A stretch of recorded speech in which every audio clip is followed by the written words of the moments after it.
auntie, church sister, friend, and a true lady. My name is Heather, and I am Millie's niece. I'm the last born of her older sister, Getta, and I will be reading a short tribute from my mum, Millie's sister's perspective. Millie and I were close as sisters. When Millie left Jamaica, I received her in England. She stayed with me, and it was while she was staying with me that she met Ken. They married and set up home together and lived a long, happy, married life. Millie and I were travelling companions. When I returned to Jamaica for the first time in 1966, we travelled back together, and again in 1988, and once more in 1991 for our mother's funeral. When I came home in 1995, Ken and Millie were planning to buy their home. They then decided to build, so we were in Jamaica at the same time on many occasions. We have always been in close communication. Millie was a sociable person who believed in family. When she was living in London, we would always see each other. When she moved out of London, our visits were less frequent. However, she would always ensure that she came to visit me and my family and stayed in touch. She was an excellent historian who knew all the family connections and had lots of stories to share. Whenever my children asked me a question about family history, I would always direct them to either Millie or Mary, as they both have extremely good memories. I had a lot of respect for my sister Millie. She helped me to name my two daughters.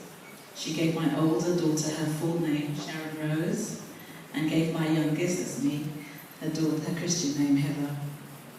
Millie was very active in her church and in Luton, England, which I'm really proud to say. Millie was great at cooking and homemaking. She was a fantastic baker. Indeed, she made all the wedding cakes for Sharon's wedding to Joel in 1985 and contributed towards the cakes for Paul's wedding to Valerie in 1986. Unfortunately, she was in Jamaica for Heather, my wedding, to Victor in 1997. She was full of ideas and was an able cook.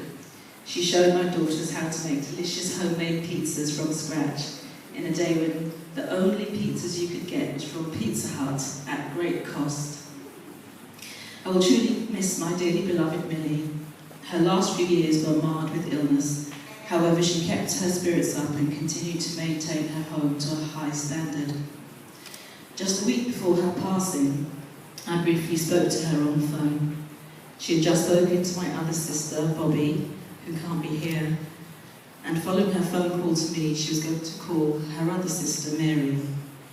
Though we didn't speak long, she told me that she was looking forward to seeing her daughter, Kay, who was going to be travelling from Canada to see her later that week.